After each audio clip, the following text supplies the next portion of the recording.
This is one of Biden's advisors, Jared Bernstein, and he is being asked about gasoline prices, which have been dramatically up since Joe Biden took office. Now, why? Because Joe Biden declared war on fossil fuels. That's what happens. But his advisor tries so hard to defend these high prices. It does not go well. Watch. You could get 5.5 gallons of gas for an hour of work for a middle wage worker. So you pull up to the pump, it takes you an hour of work to get 5.5 gallons. Now you get 8 gallons for that hour of work. Okay, so that's a 40+% improvement. Okay, and but let's talk about where we started, because when he took office, it was $2.39 a gallon. Now it's about $3.60 a gallon. So we're still, in less than 2 years, in a worse place. So it depends on, yes, it depends. I mean, it depends on what your benchmark is. Depends on what your benchmark. Well, your benchmark, my friend, is how much was gas when Joe Biden took office and how much is it now? By the way, it did double at one point of his presidency. It's down a little bit from its all-time high, but we're still more than $1 higher than it was under Donald Trump. We had the lowest energy prices, but more importantly, for the first time in 75 years, we were energy independent. Every charge level against Trump, his numbers go up, because people that weren't even going to support him look at this and say, my gosh, are you kidding? Hillary Clinton erases 33,000 emails that she should never have had. She did not have the authority of a president because she was never the president. She had a server in her bathroom in her private home in Chappaqua, New York. Some of her high-level classified emails ended up on the laptop of Anthony Weiner, convicted felon for sex crimes. He's on the sex register. That's not a crime. That's fine. Don't worry about it. She bleach bit, took a hammer to some hard drives, all sorts of stuff. Not a problem. Donald Trump had some boxes of stuff that he did have a right to take, and they could have negotiated if they thought there was some things he should send to the National Archives. But that is not a decision of the archives. It's a decision of the president. And that's what they're charging him with. It's insane. Stacy Plaskett of the Virgin Islands was the ranking member of the minority in the House, Democrat. And there was a hearing about censorship. And this is just amazing because she basically says censorship is a wonderful thing. Well, you know, first of all, they want to talk about censorship, that anytime you point out untruths, you're censoring, you're stopping people from speaking. It's not that we're not stopping people from speaking. People can speak, but we're also going to give the American people the truth so that they can have science and facts and history against wild, outlandish claims that the Republicans are trying to get. What's so crazy about what she just said is that who gets to be the decider of what's truth and what's science? Is it Anthony Fauci, who told us not to wear masks because they'd kill us? And then, oh, no, wear 3 masks. It's even better.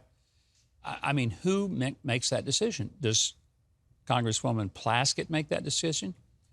Not on your life. That's just insane. And these folks want censorship. They want the government to decide. Look, folks, the First Amendment's pretty clear.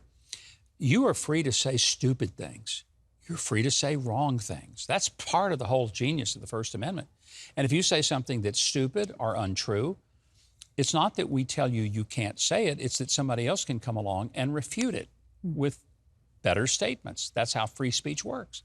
You don't shut it down because, well, I don't like what they said. I don't agree with what they said. Let's shut it down, censor it. No, let them say it. And then you get to the microphone and you tell us a different point of view. That's what free speech is. One of the things that has been proven to be absolutely 100% untrue is Joe Biden's repeated claims that he not only didn't know anything about his son's business dealings, but that he never discussed any of them with his son, with his brother. I mean, it's like, I see nothing, I hear nothing, I know nothing. Watch this. How many times have you ever spoken to your son about his overseas business dealings? I've never spoken to my son about his overseas business dealings. I have never discussed with my son or my brother or anyone else anything having to do with their businesses, period. And what I will do is the same thing we did in our administration. There will be an absolute wall between personal and private and the government. Do you stand by your statement that you did not discuss any of your son's overseas business dealings? Yes, I stand by that statement.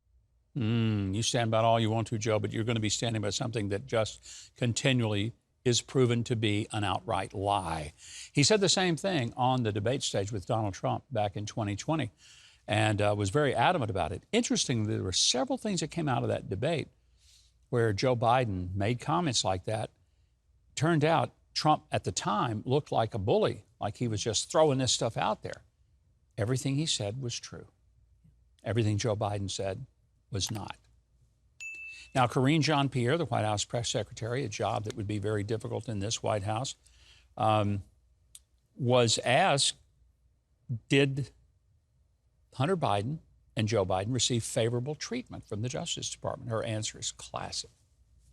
You state categorically that the administration has neither sought nor received favorable treatment from the DOJ for any investigation into the president, members of the administration, his family, or former President Donald Trump. Absolutely not. The Department of Justice is independent. The president respects the rule of law. He has been saying that since he was before president, and that will remain the case. Oh, yeah, totally independent. Respects the rule of law, not involved in any way. And boy, oh boy, that statement will not age well. Trust me on this.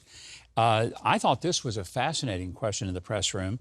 One of the reporters asked, would it be possible that President Biden would pardon his son? Watch.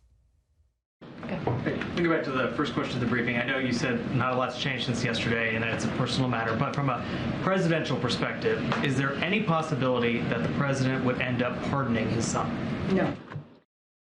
Not only did she say no, she quickly turned and go into another question, but she doesn't want to touch that. Look, it was kind of an interesting way the reporter framed the question because she's obviously stonewalling on every front, but he tried to sort of lead her into the question, but she just says, no, keep turning, go somewhere else. Nisaz Notes is asking today, Governor, I know you're a believer. What scripture comes to mind about these current events?